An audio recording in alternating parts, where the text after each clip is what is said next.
Hello dear student, কেমন আছো? I hope প্রত্যেকে শুধু ভালো না, ভীষণ ভালো আছো। স্ক্রিনের ওপর যে চ্যাপ্টারটার নাম দেখা যাচ্ছে, ক্ষেত্রফল সংক্রান্ত উপপাদ্য, এই চ্যাপ্টারটার এটা হচ্ছে থিওরি পার্ট। এবারে এখানে কিছু উপপাদ্য রয়েছে। সেই উপপাদ্য, ক্ষেত্রফল সংক্রান্ত উপপাদ্যগুলো আমরা কিন্তু এখানে প্রমাণ করব না। কেন প্রমাণ করব না? কারণ আমরা এই সিরিজটা যে চলছে, এটা অ্যাকচুয়ালি বিভিন্ন কম্পিটিটিভ এক্সাম, যেমন এসএসসি, যেমন এনটিপিসি, আরপিএফ, ডব্লিউবিপি, কেপি, এই টাইপের যে এক্সামগুলো হয়, সেই পরীক্ষাতে যে কোশ্চেনগুলো আসে, সেই কোশ্চেনগুলো সলভ করার জন্য যে থিওরিগুলো লাগে, সেই থিওরিগুলো আমরা ডিসকাস করবো। ওকে, সো আমরা এখানে কিন্তু উপপাদ্য প্রমাণ করছি না। উপপাদ্য প্রমাণ আমরা কোথায় করেছি? ক্লাস 8, 9, 10-এ আমরা প্রমাণ করেছি। ওকে, তো চলো আজকে সেশন শুরু করা যাক। যারা চ্যানেলটা সাবস্ক্রাইব করোনি তারা অবশ্যই সাবস্ক্রাইব করে বেল আইকনটা টিপে রাখো। ওকে, চলো প্রথমে যে থিওরিটা পড়বো সেটা হচ্ছে, যে সকল সামন্তরিক একই ভূমি ও একই সমান্তরাল যুগলের মধ্যে অবস্থিত তাদের ক্ষেত্রফল সমান হয়। গল্পটা কি? গল্পটা হচ্ছে, সাপোজ মনে করো ভূমি হচ্ছে, এই হচ্ছে আমার ভূমি এ বি। ওকে, এই ভূমিটার একটা সামন্তরিক এ বি সি ডি। ওকে, আবার একটা সামন্তরিক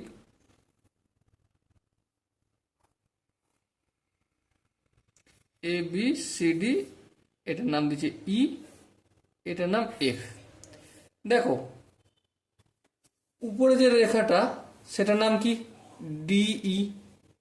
হ্যাঁ, আর এ বি, এই দুটো রেখা যুগলের মাঝে দুটো সামন্তরিক আছে, একটা হচ্ছে এ বি সি ডি আর একটা হচ্ছে এ বি ই এফ।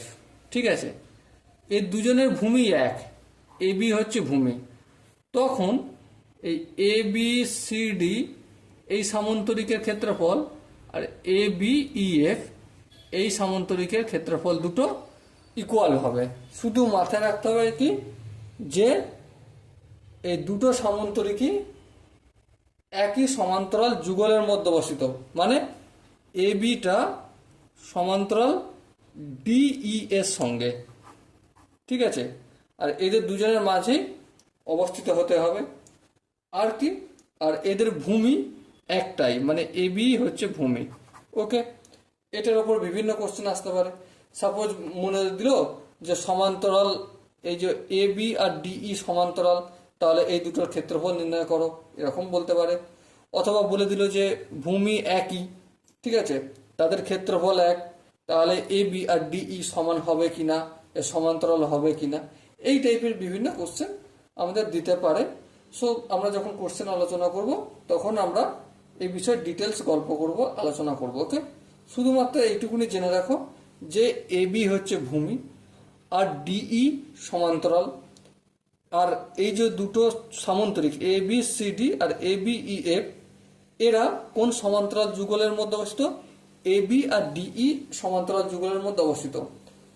সেক্ষেত্রে দুটোর ক্ষেত্রফলে, দুটো সামন্তরিক এ বি সি ডি আর হচ্ছে এ বি ই এফ, এই দুটো সামন্তরিকের ক্ষেত্রফলে equal.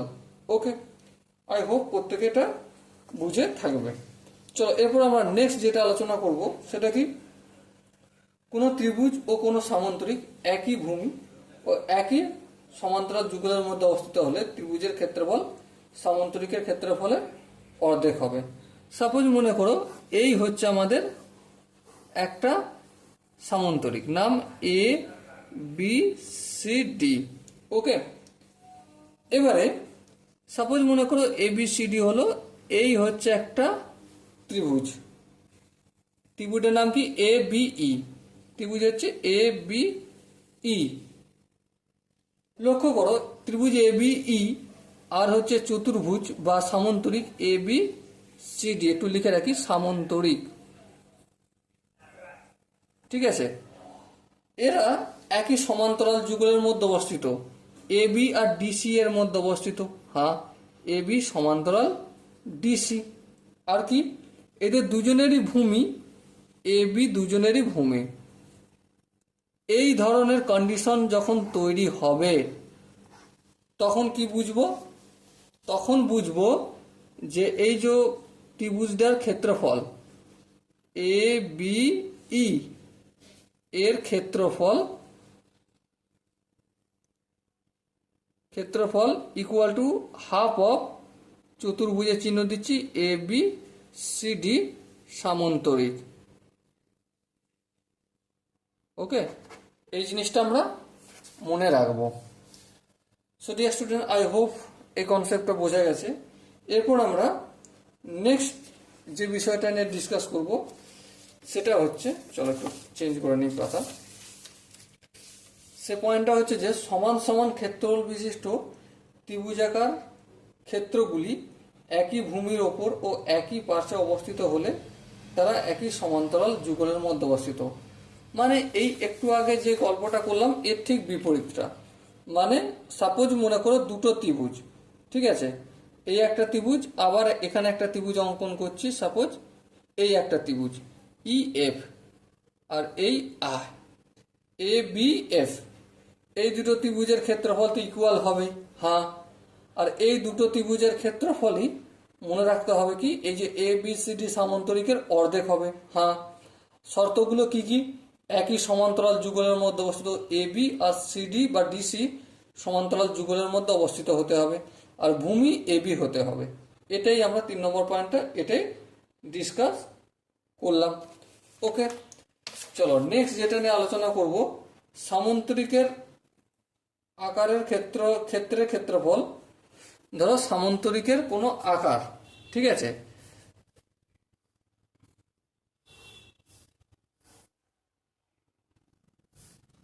A B C D. এবারে সামান্তরিক আকারের কোনো ক্ষেত্রের ক্ষেত্রফল ভূমি ইন্টু উচ্চতা। ভূমি বলতে এ বিটা হচ্ছে ভূমি, আর উচ্চতা বলতে এই এখান থেকে এখান পর্যন্ত যে কোনো রেখার উচ্চতা। কারণ সামান্তরিক মানেই কি, বিপরীত বাহুগুলো সমান্তরাল হবে, মানে এ বি সমান্তরাল ডিসি। তার মানে এই বাহুটার যে উচ্চতা, এই বাহুটার উচ্চতা তাই হবে, আবার এই বাহুটার উচ্চতা তাই হবে, আবার এই বাহুটার উচ্চতা তাই হবে, এই বাহুটার উচ্চতা তাই হবে, আর এই বাহুটার উচ্চতাও তাই হবে। ওকে, তাহলে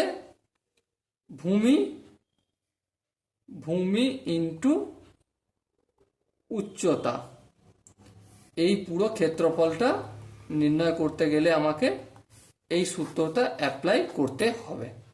ওকে, নেক্সট হচ্ছে একই সমান্তরাল যুগলের মধ্যে অবস্থিত সমান দৈর্ঘ্যের ভূমি বিশিষ্ট সামান্তরিকের ক্ষেত্রফল সমান। হ্যাঁ, এটাই আমরা আগেও ডিসকাস করেছি। নেক্সট হচ্ছে ত্রিভুজের ক্ষেত্রফল কি, ত্রিভুজের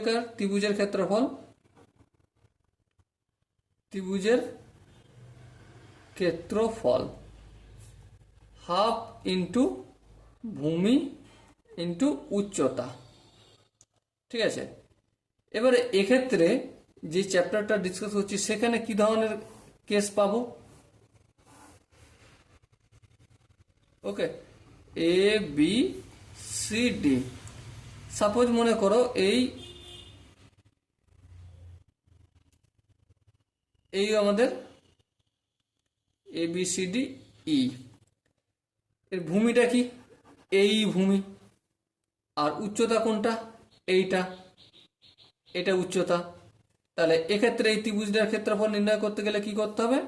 হাফ ইন্টু ভূমি মানে এ ই ইন্টু উচ্চতা মানে এখান থেকে এখান পর্যন্ত যে দৈর্ঘ্যটা, সাপোজ এটার নাম দিচ্ছি এফ, ডি এফ হবে। তাহলেই এই পুরো জায়গাটার ক্ষেত্রফল নির্ণয় করতে পারবো। ওকে, এটা জানলাম। আর কি, আর হচ্ছে সমান দৈর্ঘ্য বিশিষ্ট একই উচ্চতা বিশিষ্ট ত্রিভুজের ক্ষেত্রফলগুলির দৈর্ঘ্য সমান হবে।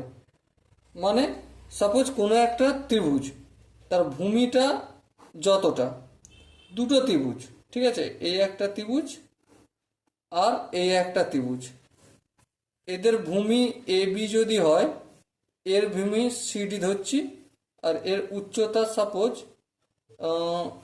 সিডি নাম দিয়ে দিচ্ছি, এখানটা ও দিচ্ছি, আর এটা ও ড্যাশ দিচ্ছি, আর এটার নাম দিচ্ছি পি, আর এটা হচ্ছে পি ড্যাশ।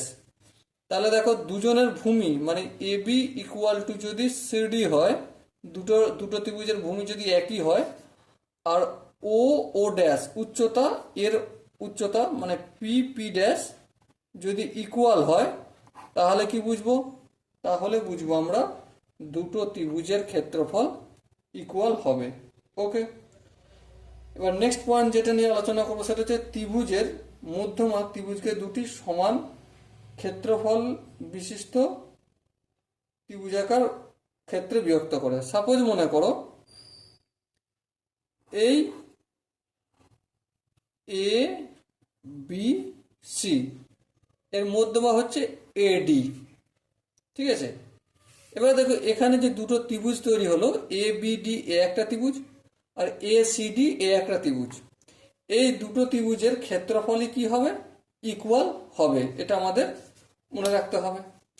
ওকে, চলো নেক্সট হচ্ছে ট্রাপিজিয়ামের ক্ষেত্রফল। কি নিয়ে আলোচনা করব? চলো পাতাটা আমি চেঞ্জ করে নিই।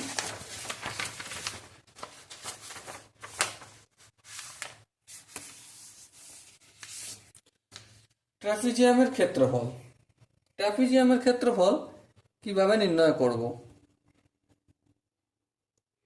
ট্রাপিজিয়ামের ক্ষেত্রফল, ওকে, ট্রাপিজিয়ামের ক্ষেত্রফল নির্ণয় করতে গেলে আমরা প্রথমে ট্রাপিজিয়ামের চিত্রটা অঙ্কন করি। এ বি সি ডি, ওকে, তার সূত্র কি? হাফ ইন্টু সমান্তরাল বাহুদের সমষ্টি মানে A B R CD, A B plus CD into উচ্চতা, উচ্চতা মানে এখান থেকে এখান পর্যন্ত যে ডিস্টেন্স সেটাই আমার উচ্চতা, তাই না? এটাকে নাম দিয়ে দিচ্ছি সাপোজ এইচ বললাম, তাহলে ইন্টু এইচ হবে। তাহলে ট্রাপিজিয়ামের ক্ষেত্রফল নির্ণয় করতে গেলে আমাকে কি করতে হবে? হাফ ইন্টু সমান্তরাল যে দুটো বাহু সেই দুটো বাহুর সমষ্টি ইন্টু উচ্চতা, উচ্চতা মানে কি? এই যে সমান্তরাল যে বাহু রয়েছে দুটো এ বি আর সিডি, এদের যে মাঝের ডিস্টেন্স, এই ডিস্টেন্সটা ইন্টু করলি, গুণ করলি আমি কি পেয়ে যাব?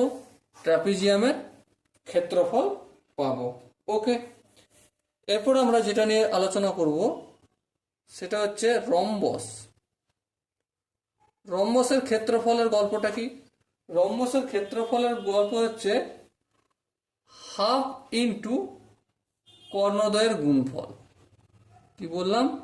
হাফ ইন্টু কর্ণদ্বয়ের গুণফল।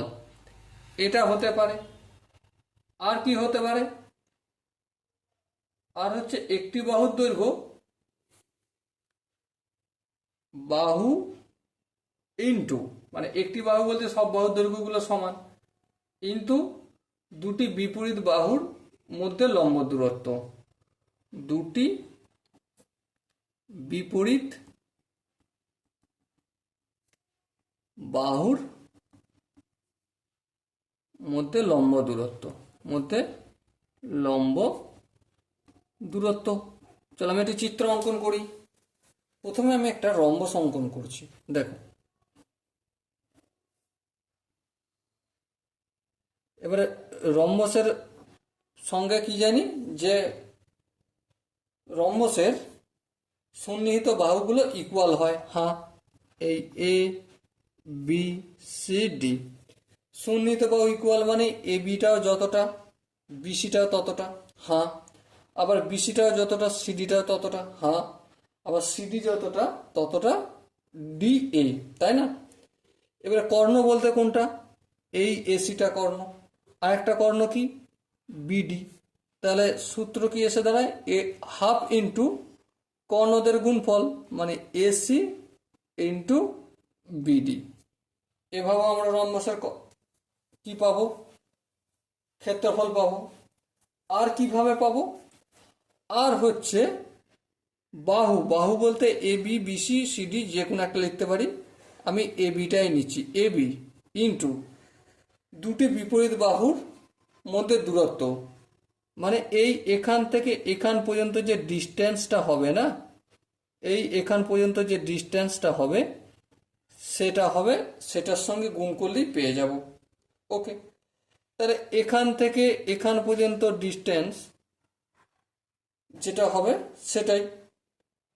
এবারে সেটা নির্ণয় করতে গেলে আমাদেরকে কি করতে হবে, চলো একটু কাজ করতে থাকি। এই আমাদের রম্বস, ওকে, নাম দিচ্ছি এ বি সি ডি। এবার দেখো রম্বসের